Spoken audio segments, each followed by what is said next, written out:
नमस्कार, मैं हूं आलोक जोशी और आप देख रहे हैं आलोक अड्डा। और आलोक अड्डा में आज चर्चा एक बहुत महत्वपूर्ण और गंभीर विषय पे, जिस पे आमतौर पे बात नहीं होती है। बात कब तक नहीं होती है? जब तक कोई बड़ा हमला ना हो जाए, जब तक कोई बड़ी दुर्घटना ना हो जाए, जब तक ऐसी हेडलाइन ना आए कि साहब इतने मारे गए, इतने मर गए।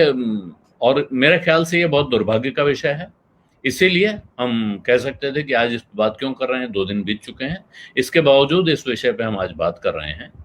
जो बस्तर में हुआ है, जिस तरह का नरसंहार वहां हुआ है, नक्सलियों ने जिस तरह हमला किया और जवानों की हत्या की है, उसकी जितनी निंदा की जाए उतनी कम है।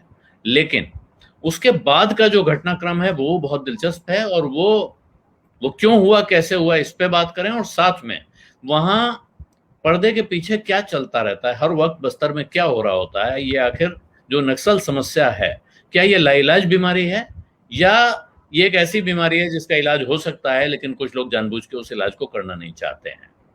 कौन है वो लोग और क्यों नहीं हो रहा है इसका इलाज, इस पे बात करेंगे। लेकिन बातचीत शुरू करें इससे पहले आपसे मैं आग्रह करूंगा, अगर अभी तक आपने मेरा यूट्यूब चैनल वन आलोक जोशी सब्सक्राइब नहीं किया है, तो सब्सक्राइब का बटन दबाना और घंटी बजाना, इस वीडियो को लाइक करना और शेयर करना न भूलें। सत्यहिंदी.com पे आप इसे देख रहे हैं तो इस वीडियो के डिस्क्रिप्शन बॉक्स में एक लिंक है, जिसके जरिए आप सत्य हिंदी के सदस्य बन सकते हैं। सत्य हिंदी का सदस्य बनने के लिए जाहिर है एक मेंबरशिप फीस चुकानी होगी। और वो मेंबरशिप फीस का भुगतान करके आप न सिर्फ सत्य हिंदी टीम की मदद करते हैं, बल्कि इस पत्रकारिता को जिंदा रखने के लिए, सच की आवाज को मजबूत बनाए रखने में एक महत्वपूर्ण भूमिका निभाते हैं, जिस पत्रकारिता की और जिस सच की आज हमको और आपको दोनों को जरूरत है। और अब शुरू करते हैं आज की चर्चा। सबसे पहले मैं आपको मिलवाता हूं अपने आज के मेहमानों से। मेरे साथ पंकज चतुर्वेदी जुड़े हुए हैं, जो राजनीतिक सामाजिक विश्लेषक और टिप्पणीकार हैं और इस विषय पे काफी गहराई से उन्होंने काम किया है।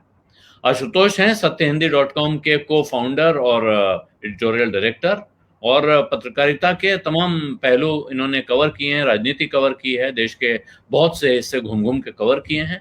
राजनीति में भी एक पारी खेल के लौट के आए हैं। और हृदय जोशी हैं, जो मेरे भाई भी हैं। और बस्तर को इनके बारे में कहा जाता है कि इन्होंने जितना कवर किया है उतना तो लोग शायद अपने घर से दफ्तर भी नहीं आते जाते हैं। तो बस्तर पर एक किताब लिखी है इन्होंने, लाल लकीर, बहुत शानदार किताब है। मैं उसको पढ़ के बिल्कुल जिसको कहते हैं कि फैन हो गया हूँ उसका, उस राइटिंग का। तो और इसमें खास तौर पे हृदय और पंकज जी हैं, जो इस विषय को हमको अच्छे से समझाएंगे। आशुतोष हमारे साथ सवाल पूछने में मेरा ख्याल है भूमिका अदा करेंगे। अपनी टिप्पणी करने के से ज्यादा सवाल हम लोग उठाएंगे कि जो बातें हो रही हैं वो इस कहानी को समझने में हमारी कितनी मदद हो सकती है। पंकज जी, सबसे पहले तो मैं ये समझना चाहता हूँ, ये जो किस्सा हुआ, एक जवान जो बाद में छोड़ा गया, और उस जवान को छोड़ने के लिए वो जो गांधीवादी नेता गए हैं, और उनके साथ सैनी कुछ जी। पत्रकार भी, कुछ और लोग भी गए। ये जी। कैसे हुआ आखिर? ये तो भाई बताया जाता है बड़े दुर्दांत लोग हैं और बिल्कुल इनसे बात नहीं हो सकती है। नक्सलियों के बारे में न सिर्फ मौजूदा सरकार, पिछली सरकार भी, पिछली सरकार के गृह मंत्री चिदम्बरम का बयान मुझे याद है, जो कुछ समय के लिए गृह मंत्री बने थे। पहला भाषण उन्होंने यही दिया था कि सबसे खतरनाक चीज नक्सलवाद है। ये नक्सली ऐसे कैसे हो जाते हैं कि कुछ एक गांधीवादी जाते हैं, कुछ और लोग जाते हैं, कुछ पत्रकार जाते हैं, और वो एक जवान को छुड़ा कर ले आते हैं? क्या ये नक्सली बात करते हैं? सवाल ये है मेरा। क्या ये बात करते हैं? तो फिर बात से और चीजें क्यों नहीं हल होती हैं? आलोक जी, आपने जो बात कही है उसकी शुरुआत में उस आखिरी टीवी पे चलने वाले वीडियो से करना चाहूंगा, जो लोगों ने देखा कि राकेश्वर सिंह खड़े हुए हैं और उनके चारों ओर कम से कम 2000 ग्रामीण बैठे हुए हैं। उनको सूचना दी गई और वो आ गए। जाहिर है, जब इतनी बड़ी संख्या में ग्रामीण एक मैदान में इकट्ठे हो रहे हैं, कुछ पत्रकार भी उन तक पहुंच रहे हैं, धर्मपाल सैनी जी भी पहुंच रहे हैं और कई लोग भी पहुंच रहे हैं, तो इसका मतलब तो तय है कि जो लोग ये कहते हैं कि नक्सलियों को से बात करना या उनको तलाशना या उनसे मुलाकात करना कठिन है, वो झूठ बोलते हैं।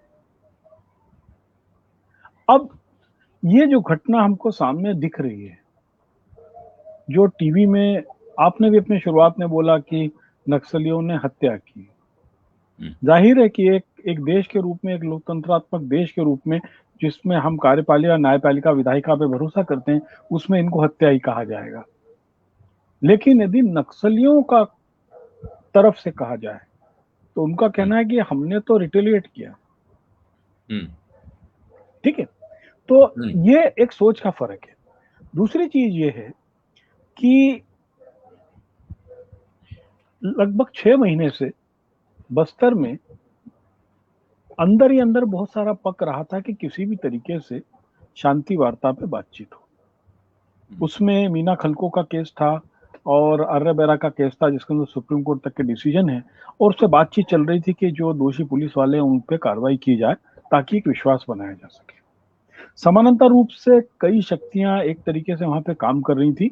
जो लोग चाहती थी कि वहां पर बातचीत का माहौल बने, मुझको नाम लेने में कोई दिक्कत नहीं है। शुभ्रांशु ने अपने सीजी नेट रेडियो के जरिए वहां पे एक बहुत बड़ा सर्वे किया 2 महीने पहले, और उसके अंदर 90% जो चूंकि वो उनके ऑडियो, मोबाइल से ऑडियोज आते हैं, उसमें 90% ऑडियो जो गोंडी बोली के आए, उसमें कहा गया कि नक्सलियों से बातचीत होना चाहिए और किसी भी तरीके से ये शांति से हल निकलना चाहिए। यदि कोंटा से लेकर सुकमा तक के और भोपालपट्टनम से लेके कांकेर तक के गोंडी बोलने वाले 90% लोग, जो 18 से 19 हजार लोगों का उसके अंदर राय है, कम लोग नहीं है, जब वो कह रहे हैं कि उसमें बातचीत होना चाहिए, इसका मतलब जाहिर है कि ये दबाव नक्सलियों पर भी था कि उधर बातचीत की जाए। देखिए, दूसरा चीज क्या है कि पिछले 2-3 साल में बात सही है कि नक्सलियों का जो कैडर है, वो जो अपर कैडर था, वो बहुत बड़े स्तर पर मारा गया या बूढ़ा हो गया। नए कैडर में बहुत कम ऐसे लोग हैं आज भी। बस्तर में जो नक्सलाइट्स एक्टिव हैं, उनके ग्रुप के बहुत सारे लोग 60 से ज्यादा उम्र के हैं, जो लोग उसको नेतृत्व कर रहे हैं। नक्सली भी इसमें दबाव में है। बातचीत का एक माहौल चल रहा था। अचानक 20 दिन पहले केंद्र के कुछ 2-3 अफसरान वहां जाते हैं, कुछ प्लानिंग बनती है। इस बीच में आप लोग जिन घटनाओं को थोड़ा सा चूक रहे हैं वो ये है कि आज से 15 दिन पहले अचानक विशाखापट्टनम, यानी तेलंगाना और आंध्र प्रदेश के बड़े हिस्से में करीबन 27 जगहों पर एनआईए छापा मारती है, एक बहुत पुरानी एफआईआर को लेकर, जिसके अंदर बहुत सारे जनवादी कार्यकर्ता, लेखक, पत्रकार, उन लोगों को उठाया जाता है, उनके घरों की तलाशी ली जाती है, और उन सब पे आरोप है कि ये लोग, जो कथित शब्द है अर्बन नक्सल है, नक्सल के सिंपैथाइजर है। जब ये घटनाएं चल रही हैं, या आप जान के चले कि अंदर कहीं ना कहीं शांति वार्ता की कोशिश भी चल रही थी। जब शांति वार्ता की बातचीत चल रही थी, जाहिर है कि एक 15 दिन पहले एक घटना और हुई थी, इसके अंदर 5 जवान मारे गए थे, और वो इट वॉज, नक्सलाइट्स ने बोला था कि वो एक्सीडेंटल था, लेकिन अपराध की का कोई एक्सक्यूज नहीं होता, वो अपराध था। इस समय भी जब बातचीत किसी दौर में पहुंच रही थी, अचानक 700 से 800 जवानों को जंगल में भेज दिया जाता है। और आप एक चीज देखिए, इसमें गौर करने वाली बात है, जो लोग शहीद हुए हैं उनमें अधिकतम रैंक एक इंस्पेक्टर आदमी की, 3 स्टार वाले की। 700 से 800 जवानों का एक दल जंगल में भेजा जा रहा है, और वो भी कह रहा है कि हिडमा के गांव में भेजा रहा है, और उसके नेतृत्व में कोई सीनियर ऑफिसर नहीं है, एक कंपनी कमांडर नहीं है। मैं इससे नियत पे सवाल होना लाजमी है। 2010 की जो घटना थी, जिसके अंदर 76 जवान सीआरपीएफ के मारे गए थे, जिससे पूरा देश हिल गया था, उसकी जब एक रिटायर्ड डीजी ने जांच की, तो मालूम पड़ा कि सीआरपीएफ का एक वायरलेस सेट नक्सलाइट्स के पास था, और उनके पूरे मूवमेंट उनको मालूम पड़ रहे थे। That was the blunder. और उस डीआईजी को प्रमोट किया जाता है, आईजी बनाया जाता है, उसी इलाके में डिप्यूट किया जाता है। स्टेट और सेंटर के जो टकराव है इस मामले में, ये यहां भी हुआ। ये ठीक वैसी घटना थी, जैसा आपको याद होगा कि कुछ दिनों पहले, यानी 2010 के आसपास की मुझे लग रहा घटना थी, जिसके अंदर चेरुकुल्लू राजू और वो हेमराज पांडे, जो देहरादून का वो जो था लड़का, इन सबको, ये घटना थी 1 जुलाई 2010 की, और आदिलाबाद में इन लोगों ने एनकाउंटर किया था। उसके अंदर राजकुमार उर्फ राजाद, चेरुकुली और हेमचंद पांडे को पुलिस ने गोली मार दी थी और कहा था कि ये लोग को मुठभेड़ में मारा है, जबकि हकीकत में सबको मालूम था कि उनको नागपुर से उठाया गया था और ग्रे हाउंड ने उनको मार दिया था। और ये सबको मालूम पड़ गया था बाद में कि स्वामी अग्निवेश की पहल पर वहां पर बाकायदा बातचीत का पूरा मंच तैयार हो गया था। उसमें चिदम्बरम खुद तैयार थे, लेकिन राज्य सरकार ने उसके अंदर सेबोटेज किया। असल चीज क्या है कि जो एजेंसीज नक्सलाइट्स के लिए काम करना चाहती हैं, यानी सुरक्षा बल भी, डिस्ट्रिक्ट फोर्सेस, बीएसएफ, सीआरपीएफ के बीच में अच्छा कोऑर्डिनेशन नहीं है। इसी प्रकार से स्टेट और सेंट्रल की एजेंसीज के बीच में कोऑर्डिनेशन नहीं है। जब सरकार की इच्छा होती है वो एनआईए को ऊपर से डाल देती है। जब स्टेट की जो एजेंसीज हैं उनको लगता है कि हमने एनआईए आ गया है, हो सकता है हमें ही जेल में डाल दे। जी नहीं, तो आप में जी मैं माफ कीजिएगा, रोक रहा हूँ आपको, लेकिन आप कह रहे हैं इसको थोड़ा सा आगे बढ़ाएं और हृदय के पास चलते हैं। हृदय ने भी इस किस्से को काफी बारीकी से देखा है। जो पंकज जी कह रहे हैं उससे ऐसा लग रहा है कि अंदर मारे जा रहे हैं। एक तस्वीर ये बनती है, दूसरी तस्वीर ये बनती है कि जानबूझकर ऐसा मतभ्रम की स्थिति क्रिएट की जा रही है जिससे कि समस्या हल ना होने पाए। हृदय, आपका टेक क्या है? देखिए आलोक जी, आपने टेक की बात कही है। मैं एज ए रिपोर्टर आपको बता सकता हूं, मैंने जिस समय सलवाजुर्म शुरू हुआ था और उसके शुरू होने के 1-2 साल बाद मैं बस्तर में घुसा, बस्तर में मुझे जाने का मौका मिला और उसके बाद करीब 10 सालों तक मैंने बस्तर को कवर किया है। चेरुपुरी राजकुमार की जो हत्या की बात अभी पंकज जी कर रहे थे, वो हत्या जब हुई थी तो उस वक्त मैं बस्तर से लौट रहा था और एक माओवादी कमांडर ने मुझे फोन करके पूछा था कि क्या ऐसी खबर सच है कि चेरुपुरी राजकुमार जो है उनकी हत्या हो गई है। तो मैंने उस वक्त टीवी में देखा था और देख के बताया था उसको कि हाँ, चेरुपुरी राजकुमार की हत्या हो गई है। तो उस वक्त एज ए रिपोर्टर मैं गाये बेगाहे कई बार उन जंगलों में गया और माओवादी जो है वो एक पत्रकार के तौर पर उनसे सवाल पूछता था। तो इस बात को कई बार सामने आया कि माओवादी आखिरकार क्यों नहीं वार्ता के लिए तैयार होना चाहते। तो अभी जो बात कही जा रही है, मैं इस पे आने से पहले बताना चाहूंगा, इसको पर्सपेक्टिव में रखने के लिए, वो ये कि माओवादी बातचीत करने के लिए अभी फिलहाल पिछले कुछ वक्त में तैयार है, कहना बहुत हास्यास्पद है। मैं आपको उनके कुछ माओवादियों के प्रेस रिलीज जो है, तो अंग्रेजी में कहावत होती है कि proof of coding is in eating. तो माओवादी कह क्या रहे हैं, पहले तो हमें ये सुनने की जरूरत। माओवादियों ने मार्च में, जब ये बात बहुत पीक में थी और शुभ्रांशु का नाम लिया और वो कोशिश कर रहे हैं, तो उन्होंने शुभ्रांशु को कॉर्पोरेट दलाल बोला है अपने पहले प्रेस रिलीज में। और उनकी हेडिंग, जिसको कहा जा रहा है, जिसके आधार पर खबर छपी कि माओवादी वार्ता के लिए तैयार है, उसकी हेडिंग क्या है? वक्त की मांग, वार्ता नहीं आंदोलन। ये हेडिंग है माओवादियों के प्रेस रिलीज की, जिसके आधार पर खबर बनाई गई कि वो वार्ता के लिए तैयार है। केवल आखिर की 3-4 लाइन जो है उसमें वार्ता के लिए बात करते हैं और पूरे प्रेस रिलीज में वो केवल आलोचना करते हैं।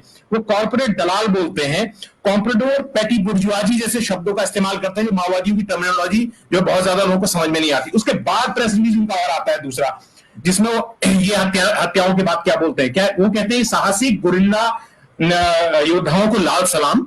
पहला प्रेस रिलीज का हेडर ये है।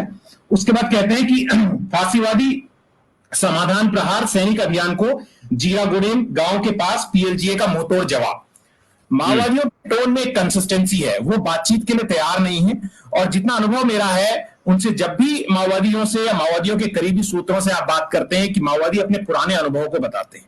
माओवादियों के भीतर आपस में बहुत बड़े मतभेद हैं और माओवादियों ने एक गुट मतलब मैं झारखंड के माओवादियों की बात नहीं कर रहा हूं जो पुलिस ने कई गुट खड़े किए, मैं उन माओवादियों की बात कर रहा हूं जिनमें जेन्युइन गुट्स हैं, उनमें आपस में बहुत कड़वाहट है। उड़िया काडर जो है वो इतना परेशान है, जो ये तेलुगु काडर से, जो अपने आप को ब्राह्मणिकल स्ट्रक्चर में बहुत ऊपर समझता है, कि सब्यसाची पांडा, आपने मेरे उपन्यास की बात की, उसमें संजीवन रेड्डी का जो कैरेक्टर सब्यसाची पांडा ही है। सब्यसाची पांडा से मिलने के लिए मैं 2013 में गया था। उन्होंने साफ तौर पर कहा था कि माओवादियों के भीतर कोई लोकतंत्र नहीं है। वो उन्होंने अपने जो माओवादी जो कॉमरेड्स हैं उनको असहमति के कारण टांग के पेड़ों से उनको दे ब्लेड देम टू डेथ। तो इस तरह की स्थिति है। लेकिन ये बात भी पंकज जी जो कह रहे हैं वो ठीक है, सरकार के पक्ष में बहुत बेईमानी रही है, एक पार्टी की नहीं कई पार्टियों की सरकार में। 2004 से किस्सा शुरू होता है जब नल्ला मल्ला के जंगलों से निकल के माओवादी बाहर आए थे, पुलिस के साथ बाहर आए, अपने हथियार अपने कॉमरेड्स को दिए, वापस जंगल में गए। उसके बाद महीनों हफ्तों वार्ता चली और वो वार्ता फेल हुई, और उसके बाद माओवादियों को वीडियोग्राफ कर दिया गया, ग्रेहाउंड्स ने दोबारा ऑपरेशन शुरू किया, और उसके बाद चिरुकुनी राजकुमार की जो हत्या हुई उस वक्त भी कोशिश हो रही थी। कौन ईमानदार था कौन बेईमान था ये बहुत ही मुश्किल है बताना, लेकिन सच यह है कि माओवादियों के साथ बातचीत का जो एक रास्ता खुल सकता था वो फिर से बंद हो गया। तो अभी तो मैं जितनी रीडिंग कर पाया हूं, क्योंकि अब मैं आपने कहा अब मेरा इतना ज्यादा डे टू डे मैं ट्रैक नहीं कर रहा हूं इनको, और ज्यादा एनवायरमेंटल रिपोर्टिंग में हूं, तो लेकिन मुझे देखने से अभी फिलहाल जो है नहीं लगता कि माओवादी बातचीत की टेबल पर आने को कभी अभी तैयार है। जी, मैं इस किस्से पे वापस पंकज जी एक बार आपके पास, आप हाथ में उठा रहे हैं, लेकिन मैं थोड़ा सा, क्योंकि लोग जानना चाहते हैं, बहुत लोगों की दिलचस्पी है जानने में कि ये धर्मपाल सैनी क्या चीज है, क्या क्या वजह है कि धर्मपाल सैनी के जाने पर माओवादी एक जवान को छोड़ देते हैं, और अगर वो बात करने को तैयार नहीं है, वो किसी तरह का एंगेजमेंट नहीं चाहते हैं, वो नेगोशिएबल नहीं है, तो उनको वैसे ही क्यों नहीं कुचल दिया जाना चाहिए, जैसे बहुत से लोग कह रहे हैं कि इनके साथ पूरी बेरहमी से इनको कुचला जाना चाहिए। नहीं, बिल्कुल बेरहमी से तो हमको बोडोस को भी कुचलना था, जिनके लिए हमने बोडो ऑटोनोमस काउंसिल बना लिया। बेरहमी से हमको नगास को भी कुचलना चाहिए था, जिनकी से लिए हम नेगोशिएशन टॉक प्राइम मिनिस्टर के होम में बैठ के करते हैं और उसको देश की सबसे बड़ी सफलता बताते हैं। देखिए, दो चीज बहुत अलग अलग है। सीमा पे काम करने वाले जितने संगठन है वो अलगाववादी संगठन है। जो लोग देश से अलग होकर अपने देश राष्ट्र की मांग कर रहे हैं, सशस्त्र मांग कर रहे हैं, हम उनके साथ बातचीत करते हैं। जंगल का गणित दूसरा है। देखिए, कोई माओवादियों के चक्कर में ग्रामीण क्यों आते हैं? इतना फोर्स सीआरपीएफ, बीएसएफ, आईटीबीपी और डिस्ट्रिक्ट फोर्स, स्पेशल फोर्स, सब कुछ होने के बावजूद भी यदि फोर्स ये नहीं पता कर पाती कि एक जगह पर 1200 नक्सलाइट छुपे हुए हैं और जो एलएमजी लगाए हुए हैं, तो आप मान के चलिए कि आपका पूरा सिस्टम फेलियर, और ऐसा क्यों हो रहा है? उसका कारण ये है कि जब कभी भी कोई घटना होती है, आप जेल के आंकड़े 5 जिलों के उठा के देख लीजिए, 80% आदमी उसके अंदर आदिवासी बंदे हैं। नारायणपुर के एक वकील मेरे मित्र हैं जिनसे मैं बात करता रहा, वो बताते कि वहाँ 6-6 महीने लोगों को मालूम ही नहीं पड़ता है कि उनके घर वाले किस केस में बंदे, जिनके घर में खाने को नहीं है, वो अपनी गाय को या कोंदा को लेके जाते भैया ये आप फीस के रूप में ले लो।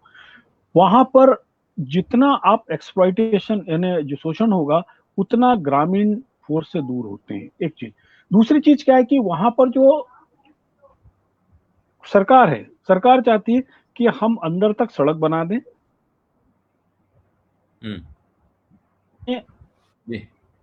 और ये जो नक्सलाइट हैं वो इस बात को स्थापित करने में सफल रहे हैं कि जब जब जहां तक सड़क जाएगी वहां वहां के जो प्राकृतिक संसाधन हैं वो सरकार लूट लेगी। और ये आंकड़े गवाह हैं, 2013 से 2018 तक लगभग 6-7 साल में बस्तर में लैंग्वेज से काम करता रहा। दोरली धुरवीसरी की लैंग्वेजेस के लिए मैंने ट्रांसलेशन का वर्क कराया वहां पर, वहीं रह के वर्कशॉप कर रही। वहां उन लोगों का साफ साफ है, उनके आंकड़े हैं कि जिन दिनों में बस्तर के जंगलों में दादा घटते हैं ना, दादा वो नक्सलाइट घटते हैं, उस समय जंगल की कटाई सबसे तेजी से होती है। ठीक है, तो उन्होंने एक धारणा बना रखी कि जब सड़क बनेगी, ठीक है, जब सड़क बनेगी तो ये लोग अंदर घुसेंगे, तो आपके एक तो प्राकृतिक संसाधन खत्म होंगे, आपका शोषण ज्यादा बढ़ेगा। और दूसरी चीज है कि जहां फोर्स रहती है वहां पर स्थानीय, देखिए फोर्स का भी सीआरपीएफ की एक दिक्कत है। वहां पर सीआरपीएफ की यदि आप दिक्कत देखिए, वो लोग लोकल लैंग्वेज नहीं जानते हैं, उन लोगों के रिमोट एरिया में टेलीफोन्स काम नहीं करते हैं, वो अपने परिवारों से कभी बात नहीं कर पाते हैं, कई बार उनको कैंप में पेड़ के ऊपर चढ़ के ऊपर बात करनी पड़ती है, उन लोगों को प्रॉपर फूड नहीं मिलता है। अब हम बस्तर को केवल बम और बारूद के लिए याद करते हैं, ये बस्तर का आप गणित देखें तो वहां पे ये मौसम जो है बीमारियों के मौसम होते हैं। एक पूरा सीजन मलेरिया का चलेगा, फिर उसके बाद में जॉन्डिस का चलेगा, और आज भी विलेज लेवल पर नहीं, अर्बन इलाकों में भी शुद्ध पानी नहीं है। तो यानी ये जो दिक्कतें हैं ये फोर्स भी झेलती है और आम आदमी भी झेलते हैं। लेकिन होता क्या है कि हम नक्सलाइट्स को कुचलना चाहते हैं, जबकि नक्सलाइट्स कोई अलग देश की मांग तो नहीं कर रहे हैं। जो अलग देश की मांग कर रहे हैं हम उनसे बातचीत करना चाहते हैं। तो ये कहीं ना कहीं किसी की नीयत पर शक है। और ये ऐसा क्यों होता है, उसके बहुत बड़े कारण है। फोर्सेस को मिलने वाला अनअकाउंटेड मनी है, प्राकृतिक संसाधनों की अवैध रूप से कटाई है, नक्सलियों द्वारा लेवी वसूली है। क्योंकि जितना पैसा अनडेवलपमेंट इलाकों में, स्पेशली ट्राइबल इलाकों में बजट के रूप में खर्च होता है, वो 10% भी इम्प्लीमेंटेशन लेवल पे नहीं आ पाता है। तो 90% पैसा कहाँ जाता है? वो या तो नक्सलाइट लेवी के रूप में वसूलते हैं या ठेकेदारों से अफसर वसूलते हैं। तो ये सब मिल बांट के खाने का एक खेल है। इसमें जो आप जैसे धर्मपाल सैनी जी की बात कर रहे थे, धर्मपाल सैनी हो या उसके पहले एलेक्स मेनन पाल को छुड़ाने के लिए स्वामी अग्निवेश गए थे, या भूमिकाल वाले शर्मा जी गए थे जो अब इस दुनिया में नहीं है।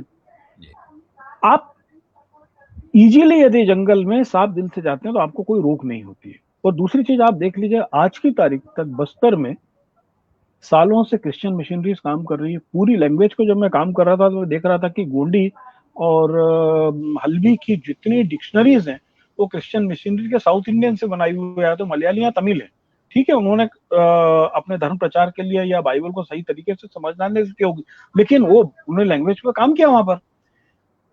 वो सब लोग जब रिमोट एरिया तक जाते हैं उनको कभी कोई नहीं पकड़ता। या वनवासी सेवा आश्रम की शाखाएं चलती हैं, आरएसएस के लोगों के अंदर तक काम चल रहा है, उनको कभी कोई नहीं पकड़ता है। धर्मपाल सैनी वहां पे लंबे समय तक, उनको कभी कोई नहीं छेड़ता है। मेरा अपना अनुभव कि मैं कम से कम 10 बार ऐसा होगा कि जगदलपुर से रात में 10 बजे चलाऊं और सुबह की फ्लाइट रायपुर पकड़ने आया हूँ, हम लोग कोई दिक्कत नहीं हुई है। मैं इलेक्शन टाइम में भी लास्ट जब इससे पिछला लोकसभा चुनाव था, मैं वहीं पे अकोंडा गांव में ही था।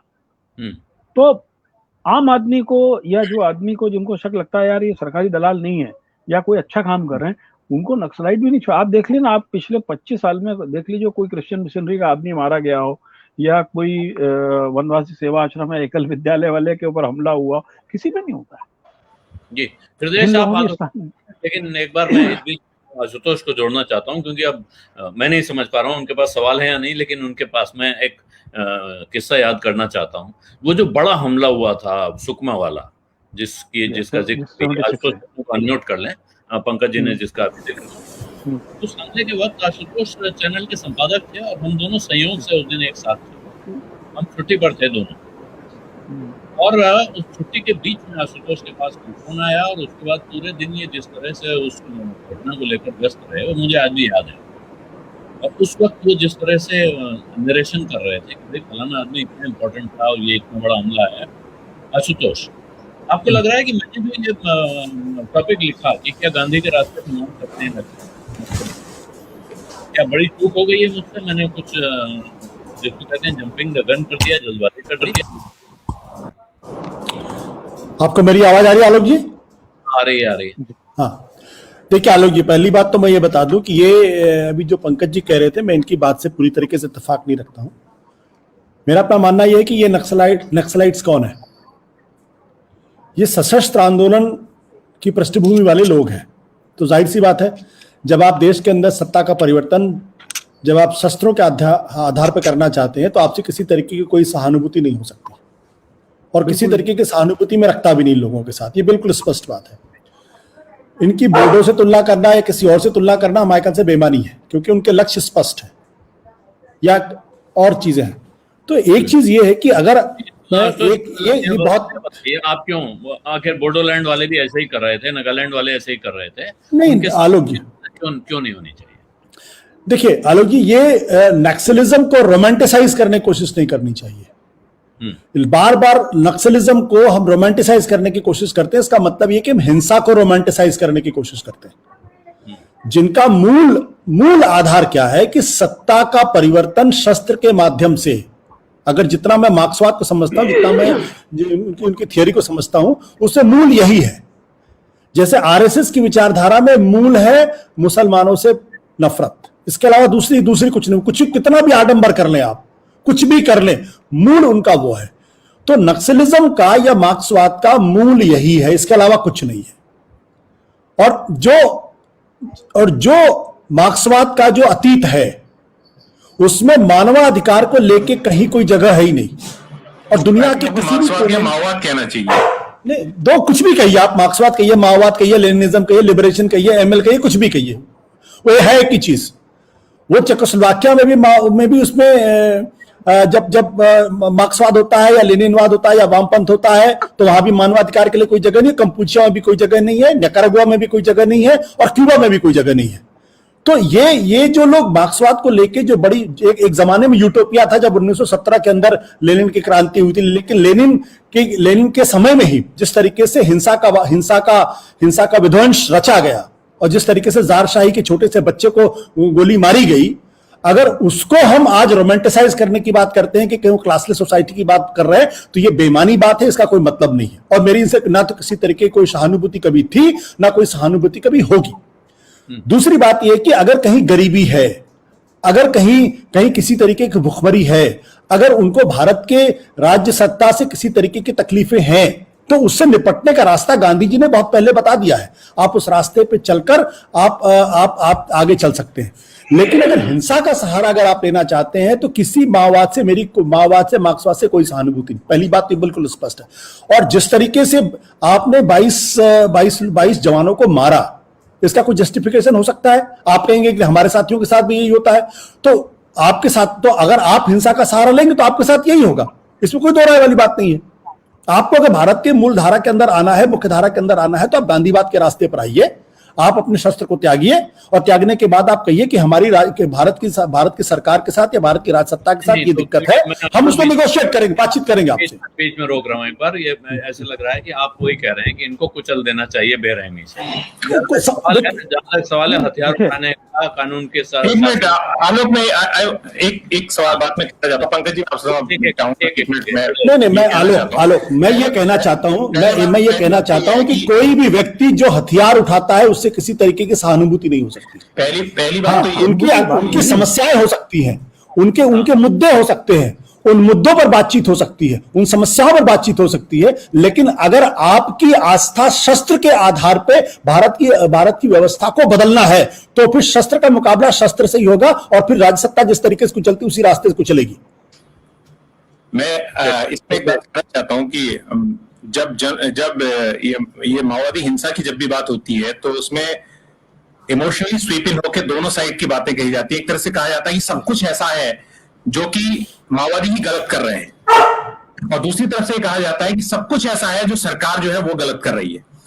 अगर आप इंडिया के मैप को उठा के देखेंगे तो जहां जहां पर माओवादी मजबूत है वहां पर जो पॉलिटिक्स है वो कमजोर है, जहां जहां पर पॉलिटिक्स मजबूत है वहां माओवादी कमजोर है। और मैं इसको आंकड़ों के साथ और तथ्य के साथ बताना चाहता हूं। जब कांग्रेस की सरकार ने अंदर घुसने की कोशिश की, कांग्रेस के नेताओं ने अंदर घुसने की कोशिश की, तो माओवादियों ने उन पर हमला किया। क्यों? क्योंकि उन्हें लगता था कि अगर नेता अंदर आ रहा है, एक पॉलिसी चलाई थी जिस समय ऑपरेशन ग्रीन हंट चल रहा था। उस पॉलिसी का नाम क्या था? Win heart and mind of people. यानी जवान के हाथ में बंदूक देकर नेता अपना काम भी जवान से कराना चाहते थे कि go and win heart and mind of people. ऐसा पॉसिबल नहीं है, जो जवान बंदूक लेके अंदर जाएगा वो हार्ट एंड माइंड विन नहीं कर सकता। जहां जहां पॉलिटिकल विल तेज हुई है, पॉलिटिकल विल मजबूत हुई है, वहां माओवादी कमजोर हुए हैं। अब दूसरी बात माओवादियों की पाखंड की, माओवादी अपने आप को जो है वो ये कहते हैं कि वो लोगों के जनता के साथ है। मैं पंकज जी से इस बात पर यहां पर सहमति रखता हूं। पंकज जी, जो लोग मैंने वक्त बिताया है अंदर, जो लोग माओवादियों के साथ अंदर जंगल में है, ऐसा नहीं है कि माओवादियों के बड़े ही प्रसन्नता से उनके साथ है, वो उनके डर से उनके साथ है। जो लोग सड़क के किनारे रहते हैं वो ऐसा नहीं फौज के आ जाने से बहुत खुश हैं, वो फौज के डर से रात को जो ऑपरेशन होते हैं उससे उनके पास है। यहां पर बैठ के ये कह देना कि मार्क्स और माओ और लेनिन स्टालिन सब एक ही, ये इस बात से आशुतोष मैं आपकी सहमत नहीं हूं। मार्क्स को कम से कम लेनिन, स्टालिन और माओ से मिलाया नहीं जाना चाहिए। Marks should be put in the category of a saint, उसको एक संत की कैटेगरी में रखना चाहिए। उसने कभी हिंसा की बात कही है अगर तो प्लीज आप मुझे भेज दीजिए। लेकिन बिल्कुल आपकी बात 100% में इत्तेफाक रखता हूं कि रोमांटिसिज्म जो है इसका, जो माओवाद के साथ जुड़ा हुआ रोमांटिसिज्म है। आप ज्ञानेश्वरी एक्सप्रेस को डिरेल कर देते हैं, आप कहते हैं जल युद्ध कर रहे हैं। ये ज्ञानेश्वरी एक्सप्रेस में तो 200 लोग मरे, उनकी जान की कीमत कौन चुकाएगा? आप किसी एम्बुलेंस को उड़ा देते हैं, कहते हैं इसमें पुलिस जा रही थी अंदर। आप किसी पुलिस में थाने में बैठे हुए गरीब सिपाही को जाके मार देते हैं, कहते हैं हम जल युद्ध चला रहे हैं। ये कौन सा है? मैं कई सालों तक इसमें मैंने बहुत करीब से इसको देखा है, लोगों से बात की है। माओवादियों के साथ कोई सहानुभूति रखने की जरूरत नहीं है, मैं पूरी तरह से आशुतोष के साथ हूं। लेकिन ये कहना कि इनको कुचल दिया जाना चाहिए, हम कह तो सकते हैं ऐसा, और कुचला जाना भी चाहिए माओवाद को, लेकिन माओवादियों को कुचलना और माओवाद को कुचलने में अंतर है, एक बहुत बारीक डिफरेंस है।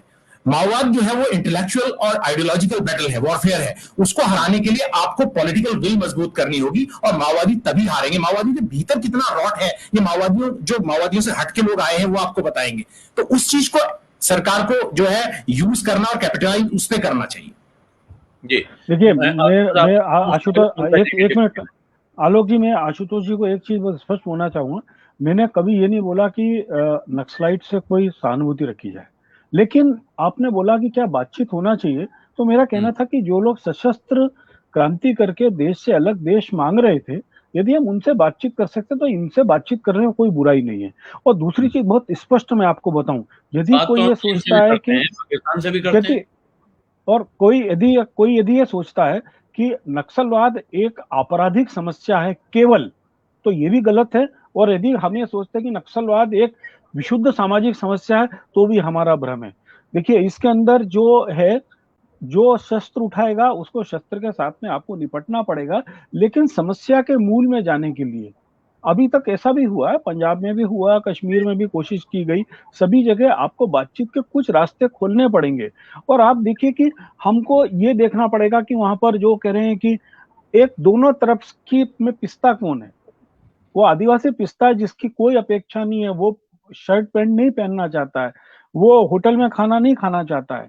वो आप सोच लीजिए कि आप देखिए करीबन 650 गांव आज वीरान है जिनकी आबादी शून्य है बस्तर इलाके में।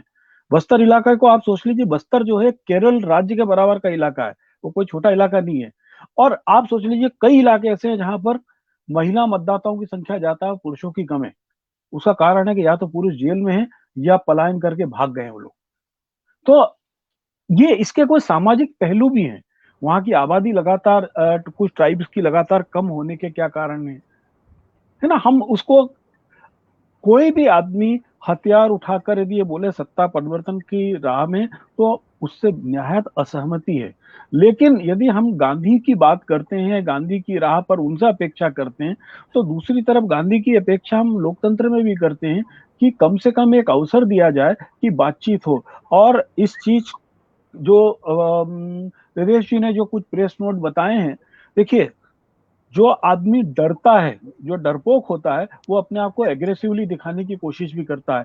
और नक्सलाइट के जो प्रेस नोट्स हैं, वो एग्रेसिवली वो दिखाने की कोशिश करते हैं, नहीं हमारे में ताकत बहुत है, लेकिन इंटरनली उनके यहाँ भी एक प्रेशर ग्रुप काम कर रहा है जो चाहता है कि बातचीत भी हो। जी, आप कह रहे हैं कि अंदर प्रेशर ग्रुप काम कर रहा है जो बातचीत भी हो। आशुतोष साहब हाथ उठा रहे हैं, आप अपने को अनम्यूट कर लें। और आपसे मैं एक सवाल पूछना चाहता हूँ। ये नक्सलवादी तो बंदूक के दम पे, बंदूक सत्ता बंदूक की नली से निकलती है, नारा पुराना है, उस पे चल रहे होंगे। लेकिन जो गांधी के रास्ते पे चल रहे हैं, जो इस देश को चला रहे थे, उनकी जिम्मेदारी नहीं बनती थी कि गांधी के रास्ते पे आगे बढ़ें और इन सबके दिल को जीतें? क्या वजह है? जैसा अभी पंकज जी ने बहुत बारीकी से बताया कि वनवासी कल्याण आश्रम के लोग वहां काम कर सकते हैं, ईसाई मिशनरी वहां काम कर सकता है, पॉलिटिक्स वहां क्यों नहीं घुस पाई? और जब घुस रही थी उसको रोका गया, तब फिर पुलिस के हवाले क्यों कर दी गई ये जिम्मेदारी? विन हार्ट्स एंड माइंड्स ये पुलिस क्यों करेगी? विनिंग हार्ट्स एंड माइंड्स तो पॉलिटिशियन का काम है। देखिए आलोक जी, आप मुझे लगता है कि हम लोग शायद समस्या को समझना चाहते नहीं है या हम समझ नहीं रहे।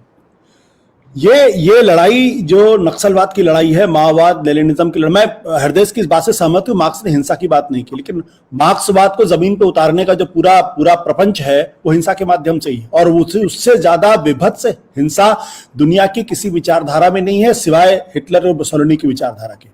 जहां कहीं भी मार्क्सवाद गया है, जहां कहीं भी, अगर आप हिंदुस्तान के सीपीएम की ज्योति बसु की सरकार को छोड़ दी, जहां कहीं भी मार्क्सवाद गया, जहां कहीं भी गया है, उसने मानवाधिकार की ऐसी धज्जियां उड़ाई कि लोगों की रूह कांपी। अगर आप सिर्फ माओ के इतिहास को अगर आप पढ़ें तो आपको अंदाजा हो जाएगा कितने करोड़ लोग मारे गए, स्टालिन के जमाने में कितने मारे गए, और किस तरीके से वहां पे हिंसा का नंगा नाच हुआ। निकारा आपके कंपुचिया में 1/3 आबादी को मार दिया गया। तो ये विचारधारा है नक्सलिज्म, जो हिंदुस्तान के अंदर वो गरीबों के पीछे खड़ी होकर, आदिवासियों के पीछे खड़ी होकर एक आडंबर रचती है और उस आडंबर के माध्यम से कहने का कोशिश करती है कि हम लोगों को इंसाफ और जस्टिस दिलाने की बात करें। इनका ना तो भारत के संविधान में किसी तरीके की कोई आस्था है, ना इनकी गांधीवाद में किसी तरीके की आस्था है। ये सिर्फ और सिर्फ एक ही भाषा समझते हैं और वो भाषा है जो राजसत्ता की भाषा है, और राजसत्ता ऐसे ही निपटती। हाँ, मैं इस बात से सहमत हूं, ये बात मानता हूं कि अगर समस्या के समाधान के लिए अगर इनसे बातचीत करनी पड़ी तो बातचीत करनी चाहिए, मुझे इसमें कोई दिक्कत नहीं। हम अगर कश्मीर में जो अलग अलग देश बनाने की बात करते हैं, अगर उनसे बातचीत कर सकते हैं, अगर हम बोडोलैंड से बातचीत कर सकते हैं, तो किसी से भी बातचीत करना चाहिए। हम पाकिस्तान से बात करते हैं, हम चीन से बातचीत करते हैं, तो इसका मतलब ये नहीं है कि ये लोग बहुत ही पाक लोग हैं। बिल्कुल इनकी पाकीज़गी बिल्कुल स्पष्ट नहीं, पाकीज़गी बिल्कुल सही अपनी। ये जो आदिवासियों के पीछे जंगल की बात करते हैं, जमीन की बात करते हैं, पिछड़ेपन की बात करते हैं, शिक्षा रहित की बात करते हैं, ये सिर्फ और सिर्फ बहाने हैं, और इसलिए इसमें मुझे किसी तरीके कोई कंफ्यूजन नहीं। बातचीत की बात है, बातचीत करिए, मुझे कोई दिक्कत। मैं तो पाकिस्तान से भी बातचीत की वकालत करता हूं कि भाई आपका पड़ोसी, आपको उससे बातचीत करनी पड़ेगी। अगर नक्सलवाद की समस्या अगर बातचीत से हल हो सकती है, अगर हम चंबल की समस्या को बातचीत से हल करके उनको समर्पण करा के हल कर सकते हैं, तो क्यों नहीं बातचीत करनी चाहिए। लेकिन अगर कोई यह सोचे कि इनका हृदय परिवर्तन हो जाएगा और अचानक के लोग गांधीवादी हो जाएंगे और भारत के संविधान में इनकी आस्था हो जाएगी, तो उस मुगालते में नहीं रहना चाहिए। वहां पर आपकी तैयारी पूरी होनी चाहिए, और ऐसी तैयारी होनी चाहिए कि अगर ये आपके 2 मारने की कोशिश करें तो कम से कम इनके 200 मरने चाहिए। मैं इसमें पूरी तरीके से मैं डॉगमेटिक हूं, मुझे इसमें मैं फैनेटिक हूं इस पूरे मामले में, क्योंकि मुझे यह बात समझ में नहीं आती है कि और इसलिए क्योंकि मैं इनकी जड़ में जाकर देखा हूं, मैंने इस बात स्टडी की, इसलिए मैं इस बात कहना चाहता हूं। तो ये रोमांटिसाइजेशन नहीं होना चाहिए, नक्सलिज्म का किसी तरीके से रोमांटिसाइजेशन नहीं होना चाहिए। ये बिल्कुल किसी दया के पात्र नहीं है, किसी कृपा के पात्र नहीं है, किसी तरीके की सहानुभूति होनी नहीं चाहिए, और जो लोग इनसे सहानुभूति करते हैं उनसे भी सहानुभूति नहीं होनी चाहिए। मैं इसमें कुछ आप म्यूट हैं, यू आर म्यूट। हाँ हृदय, मैं आपसे आप बोले उससे पहले सवाल पूछना चाहता हूँ। मेरा पूरी तरह से आशुतोष से इत्तेफाक है, और आशुतोष से का मैं बहुत रिस्पेक्ट करता हूँ, मेरे संपादक भी रहे हैं, मेरा पूरा उनसे इत्तेफाक है। लेकिन जिस टोन और जिस एग्रेशन को यूज कर रहे हैं यहाँ पर, वो एक तरह से उसमें एक जिनोसाइडल झलक दिखाई दे रही है कि इनको कुचल देना चाहिए।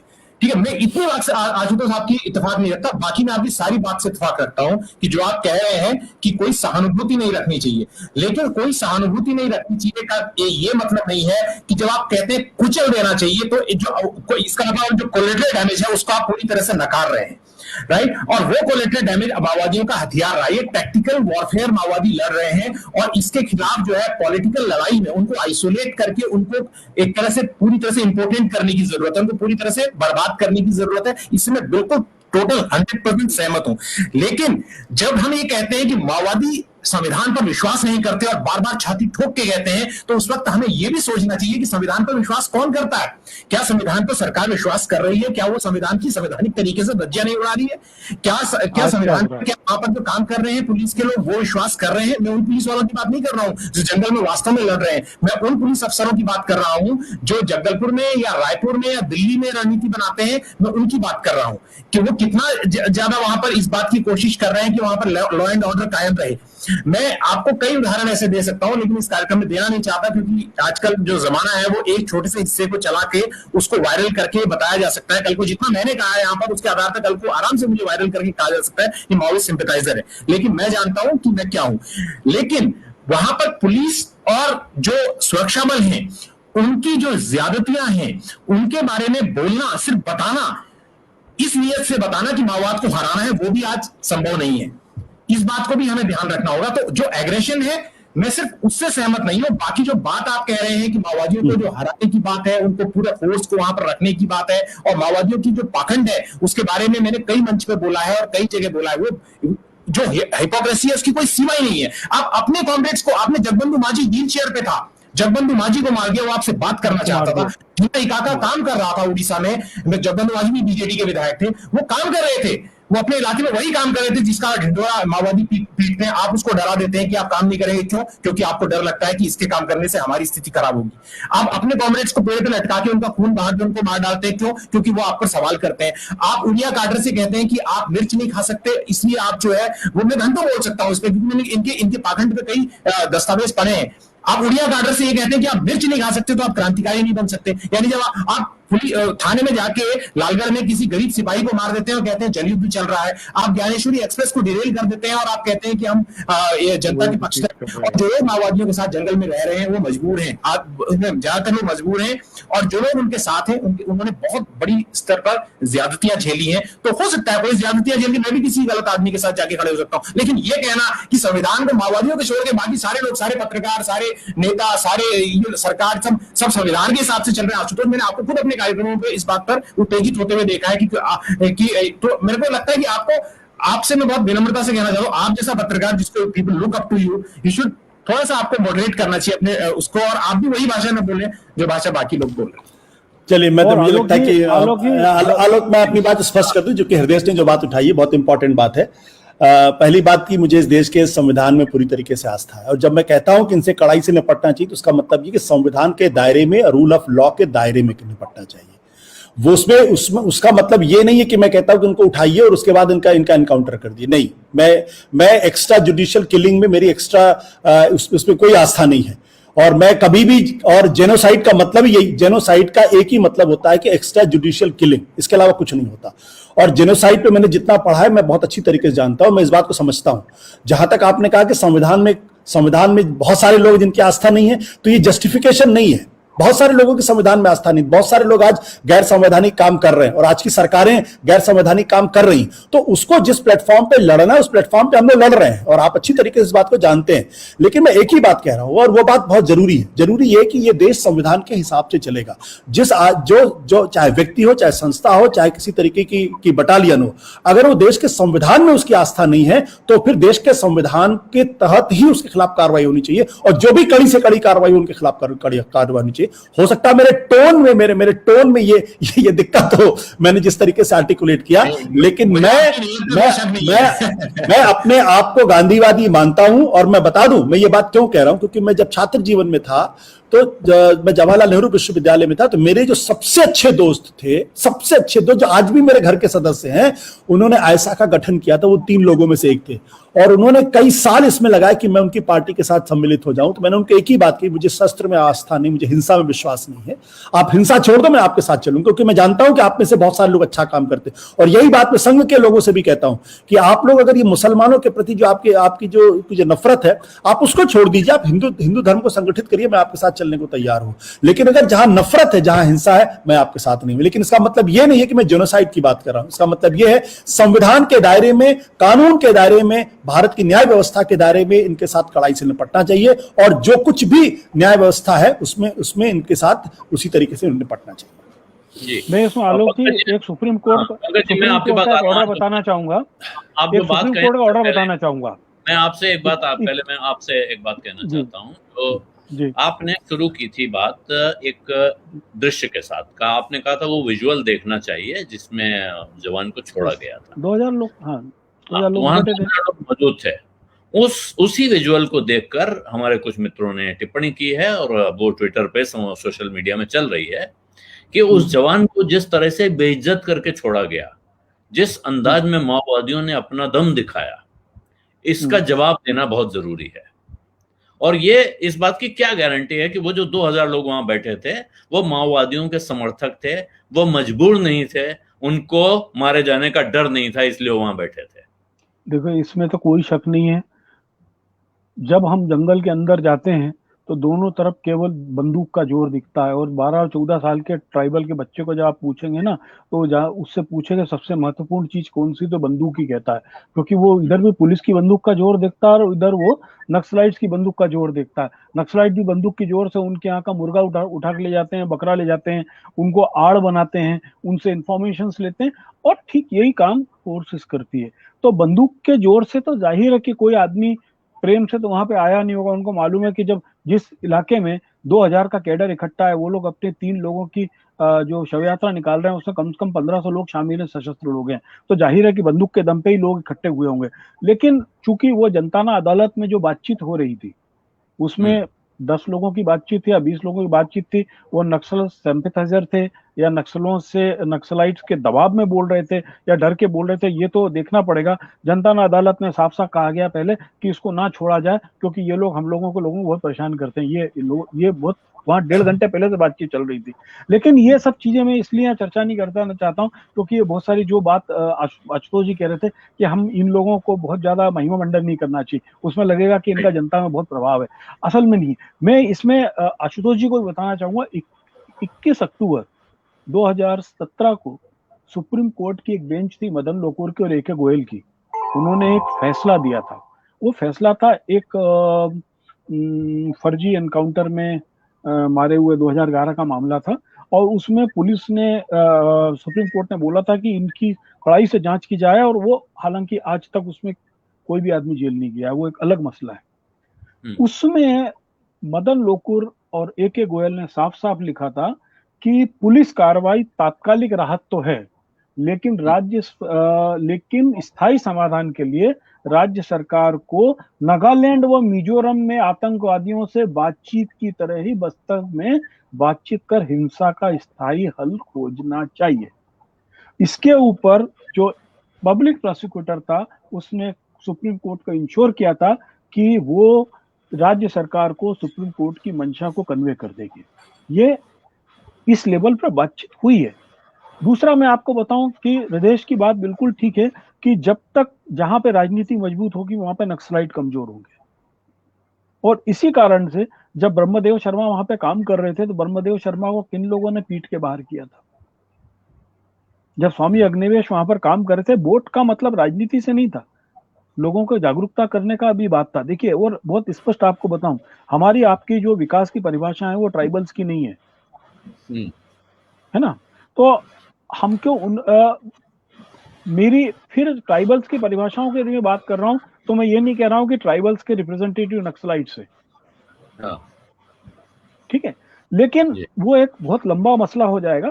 बहुत साफ है कि जब जब वहां पर राजनीतिक दखल की बात हुई है, बहुत सारे लोगों को एक छोटी सी बात आपकी बात में जोड़ना चाहता हूँ, माफ कीजिए आपको रोक रहा हूँ आशु, मैं आपको एक बात बताना चाहता हूँ। आपने जो बात कही, जब 2011 में बहुत जबरदस्त हिंसा चल रही थी 10-11 में, तो ममता बनर्जी रेल मिनिस्टर हुआ करती थी और आजाद को मार दिया गया 1 जुलाई 2010 को, और ममता बनर्जी ने तब कैबिनेट में इस बात के लिए हंगामा मचाया था, आप सिटिंग मिनिस्टर हो, सिटिंग कैबिनेट मिनिस्टर, कि आजाद की मौत की सीबीआई जांच होनी चाहिए प्रधानमंत्री के सामने। नीतीश कुमार ने कहा था कि ये तो आइडियोलॉजिकल वॉरफेयर है, इनको मतलब वो भी एक तरह से माओवादियों के पक्ष में बोल रहे थे। भाजपा जो है, मेरे पास इस बात के लोग दस्तावेजी सबूत निकालेंगे, किसी एक पार्टी की नहीं, भाजपा, कांग्रेस, दूसरी तमाम पार्टियां अपने पक्ष में वोट माओवादियों से डलवाने के लिए उनका इस्तेमाल करते हैं, और यही लोग पावर में आके बोलते हैं कि माओवादी जो है वो असंवैधानिक। आज मैं आपकी बात नहीं कर रहा हूं, आपकी बात पर्सपेक्टिव में थोड़ा मानता हूं, यही लोग बैठ के कहते हैं कि माओवादी जो है वो दे आर वेंटन वायलेंस। मैंने जब चिदम्बरम से सवाल पूछा था, और इस बात को मैं यहाँ पर कहना चाहूंगा, एक 6-7 साल का बच्चा मारा गया था और उसके बाद वो बात खुल के सामने आई थी, तब मैं क्योंकि बहुत थिकली कवर कर रहा था, मुझे पता चला था।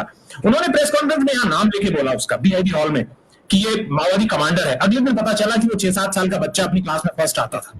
उसके बाद आप कभी दूसरे विकसित जो इवॉल्व सोसाइटी उनकी तरह खड़े होकर आप माफी भी नहीं मांगते। मतलब मेरे कहने का ये है कि आप रात के अंधेरे में गोली चले और कोई मर जाए तो उसके लिए सुरक्षा बलों का कटघरे में खड़ा नहीं कर सकते कि गोली आप पूछ के नहीं चलाओगे। मैंने अपने नॉवल में भी लिखा है कि क्या सीआरपीएफ का जवान पूछेगा हीट ऑफ द मोमेंट में गोली चलती, लेकिन अगले दिन अगर आपको पता चले निर्दोष बच्चा था तो आपको you can not allow him to go in the grave with the scar of wearing Maoist. कम से कम आपको खड़े होकर राज्य सत्ता की जिम्मेदारी हमने कहे कि ये बच्चा जो है मारा गया, मुझे नहीं लगता उसके बाद कोई सरकार पे या उस पर सवाल उठाएगा। इन छोटी छोटी बातों का बड़ा महत्व है, और अगर आप वहां वक्त बिताएंगे अंदर रह के, एक एक चीज को डॉक्यूमेंट करके माओइस्ट यूज करते हैं, अपनी गोंडी भाषा में ट्रांसलेट करके, हल्दी भाषा में ट्रांसलेट करके जिसपे काम किया है, और उसको बताते हैं कि भैया तुम्हारे बच्चे को मारा और उसको ये बोला। तो अब आपके साथ क्या प्रॉब्लम है है। तो ऐसे कई एक, और जो जिस तरह से माओवादियों ने हिंसा की है, 2007 में रानी बोधनी कांड हुआ था। रानी बोधनी कांड में उन्होंने पूरे हॉस्टल को घेर के उसमें जो है 55 एसपीओस को जला दिया था। मैं इनकी हिंसा की बात आपको बता रहा हूं। एर्राबोर में घटना हुई थी 2006 में। आपको कैंप को घेरा, मैं उस कैंप में बाद में गया था, घेर के आपने बच्चों को सबको ऐसे भून दिया, रोस्ट कर दिया जैसे वो जानते हैं। ये माओइस्ट की मैं बात बता रहा हूं। आपने सारकेगुड़ा में किया, आपने बीजापुर के बासागुड़ा में किया, आपने नारायणपुर में किया, धोलाई कैंप में, ठीक है। तो आप, ये बात तो सच है कि जब फोर्स आएगी तो ये इन लोगों का एक टेक्निकली देखने में आर्गुमेंट लगता है कि हम वायलेंस नहीं कर रहे हैं, हम टैक्टिकल काउंटर वायलेंस कर रहे हैं। जब आप इनके साथ बैठेंगे तो आपको ऐसी ऐसी अंग्रेजी के शब्द सीखने को मिलेंगे, टैक्टिक्स के तहत हम पावर में जा सकते हैं। अरे टैक्टिक्स के तहत तुम पावर में जा सकते हो, लेकिन टैक्टिक्स के तहत तुम शांति वार्ता, शांति मतलब आंदोलन नहीं कर सकते। तो अशुतोष, एक बात मैं और कहना चाहता हूँ कि जो सीपीआई एमएल है वो इसीलिए अलग, इनके भीतर के लोगों ने इनकी चोट खा के, अगर आप उनके साथ बैठे, सीपीआई-एमएल आज भी कहती है कि माओवादी यहाँ अराजक सैन्यवाद फैला रहे हैं, क्योंकि कहीं ना कहीं उनको भी रियलाइजेशन होता है एक स्टेट के बाद कि ये सत्ता से लड़ना कब तक लड़ोगे आप, एक देश से क्या लड़ सकते हैं। वैसे लड़ाई अपने आप में एक तरह से मेंटली बैंकरप्ट है कि आप बंदूक से पूरी देश से लड़ना चाहते हैं, क्या ये पॉसिबल है? तुम सिर्फ सिविल वॉर करा सकते हो, इससे ज्यादा और तो कुछ हासिल नहीं कर सकते। तो ये एक बहुत बड़ी बात है, और इसीलिए मैं बार बार कह रहा हूं कि जो पॉलिटिकल जब बातचीत होती है तो उसमें भाषा को बड़ी टेक्निकली सरकार को यूज करना चाहिए ताकि आइसोलेट किया जा सके माओवादियों। जी, अब मेरा ख्याल है बातचीत की बताऊं, बस्तर इतनी खूबसूरत जगह है, इतनी खूबसूरत जगह है, इतनी वर्सेटिलिटी है वहां पर। यानी आपको लगेगा कि अबुझमाड़ में आप बंगाल से अंदर जाइए, दिन में तीखी गर्मी है, रात में जब साल के पेड़ों से गिरा होता है आपको रजाई ओढ़नी पड़ती है। कोंटासरी के इलाके में चले जाइए दिसंबर के, क्या खूबसूरत जंगल है वहां के, क्या खूबसूरत लोग हैं। यानी वहां सुकून है हवा में, और कम से कम वहां की लैंग्वेजेस के लिए आप यकीन मानिए कि वहां पर कई ऐसी लैंग्वेजेस हैं केवल पलायन के कारण खत्म हो गई, जिनके लोग नहीं है बोलने वाले। क्योंकि क्या हुआ, जैसे दोरली बोलने वाले थे वो भाग के आंध्रा में चले गए, जब आंध्रा से लौटे तो उनकी लैंग्वेज में, दोरली में 500 शब्द तेलुगु के मिल गए थे, उनकी भाषा खत्म हो गई। तो मैं यानी वो जो इलाका है वो हकीकत में आपको बता रहा हूँ कि कभी यदि वहाँ शांति हुई और टूरिज्म आया तो यानी केरल से ज्यादा टूरिस्ट आ जाए। इसीलिए उस जगह को बचाने के लिए, उस जगह को बंदूक और बारूद के दाग से बचाने के लिए दोनों तरीके से रास्ते जरूरी हैं। एक बात मैं और कहना चाहता हूं, जो माओवादी कहते हैं कि हम संसाधनों को बचा रहे हैं, अगर आप बस्तर के मैप को देखें तो बस्तर में जो सारे संसाधन हैं ज्यादातर वो नॉर्थ में है। अगर आयरन ओर को छोड़ दिया जाए, माओवादी की सारी लड़ाई कहां चल रही है? साउथ बस्तर में। आपको सूट करता है। अगर आप वास्तव में संसाधनों को चाहते हैं तो आप जसपुर के इलाके में, कोरबा के इलाके में और इन इलाकों में जाके लड़ाई क्यों नहीं लड़ रहे? क्योंकि वहां आपको पता है टेरेन में आप तो टैक्टिकली यूज करेंगे। तो ये जो टैक्टिक्स है अपने हिसाब से डिसाइड होती हैं। तो साउथ बस्तर में आप इसलिए नहीं है कि वहां आयरन ओर है, वहां पर इसलिए है कि वो टेरेन आपको सूट करता है। आप आंध्र प्रदेश से आए, आपने इंद्रावती को क्रॉस किया, आपको जंगल मिल गया, उसके बाद वो ट्राई जंक्शन है कि आप ये भी हो सकता है जैसे वहाँ आयरन ओर की वजह से वहाँ पैसा कमाने के मौके बहुत तो है कि मैं ये बात मैं हमेशा कहता हूं कि विशाखापट्टनम से एसआर की पाइपलाइन जाती है, जो किरंदुल से विशाखापट्टनम जाती है, उस पाइपलाइन में भारत के देश का जो संसाधन है वो बाहर जा रहा है, उस पर आप कभी अटैक नहीं करते हो। वो ड्रेन हो रहा है, वो ड्रेन है। ये तो ब्लैंकेट फैक्ट्स हैं, इनको कौन नकार सकता है? अगर अध्ययन आदमी करे और वहां से बातचीत करे तो मुझे नहीं लगता। बहुत बहुत शुक्रिया। अगर इजाजत हो तो मैं नहीं प्रोग्राम खत्म करेंगे क्योंकि काफी बात हो गई है। लेकिन मुझे लगता है, देखिए बात यह है कि एक तो नक्सली जो भी आड़ ले रहे हो जिस भी सिद्धांत की, वो बेकार है, किसी काम का नहीं है। और अगर वो कह रहे हैं कि हम इन लोगों के भले के लिए काम कर रहे हैं, और सरकार और नक्सलियों दोनों के लिए सोचने की बात है कि क्या उन जंगलों के संसाधनों का एकमात्र इस्तेमाल वहां से खुदाई करके, वहां से माइन और मिनरल निकाल कर ही होना है। जो अभी पंकज जी ने आखिर में बात की, उस पर अगर आप ध्यान दें, कितना बड़ा टूरिस्ट सेंटर बन सकता है बिना कोई खुदाई किए, बिना कोई मिनरल निकाले। और ये करते हुए स्विट्जरलैंड जैसा देश है जहां आप कुछ नहीं कर सकते हैं, क्योंकि वो समझते हैं कि हम अपनी इस प्राकृतिक धरोहर को बचा कर रखें तो इससे हम कितनी बड़ी इंडस्ट्री चला सकते हैं। वो चलाने के बजाय अगर सरकार भी वहां खुदाई में लगी है और नक्सली भी खुदाई में लगे हैं, तो फिर उसका भगवान ही मालिक है। लेकिन बातचीत की बात से याद आई, जब मंत्री दिलीप प्रसाद वर्मा जी हुआ करते थे, मैं रिसर्च कर रहा था, मैंने देखा कि जो एनएमडीसी इंडिया की सबसे बड़ी कंपनियों में है, उसका सीएसआर का पैसा कहां लग रहा है? तो आपको पता है उसका सीएसआर का ज्यादातर पैसा एक पर्टिकुलर ईयर में कहां लगा था? वो बस्तर में नहीं लग रहा था, वो बाराबंकी में लग रहा था, जहां से बाराबंकी में लगा। हाँ, क्योंकि वो बेनी प्रसाद वर्मा की कंस्टिट्यूएंसी थी बाराबंकी। ऐसे आप अगर चले जाएंगे पश्चिम सिंहभूम में, तो आपको चिड़िया माइंस में भी ऐसे ही दिखाई देगा। तो ये कहानियां इतनी देर तक चल सकती हैं कि कोई अंत नहीं है। बहुत है। और मतलब सोचिए आप, ये एक तरह से आप स्वर्ग पर डाका डाल रहे हैं, ये वो कहानी है। और दोनों तरफ से सरकार भी डाल रही है और नक्सलवादी भी डाल रहे हैं। और इसमें वहां रहने वाले लोग किस बुरी तरह से पिस रहे हैं, इसकी एक झलक मुझे उम्मीद है कि हमारे देखने वालों को मिली होगी, और उससे उनको खुद अपने दिल से कुछ सवाल पूछने की प्रेरणा मिलती होगी, और ये सवाल वो अपने जानने वालों के सामने उठा भी सकते हैं। इसी के साथ मैं इजाजत चाहता हूं। आप सबका बहुत बहुत धन्यवाद। नमस्कार।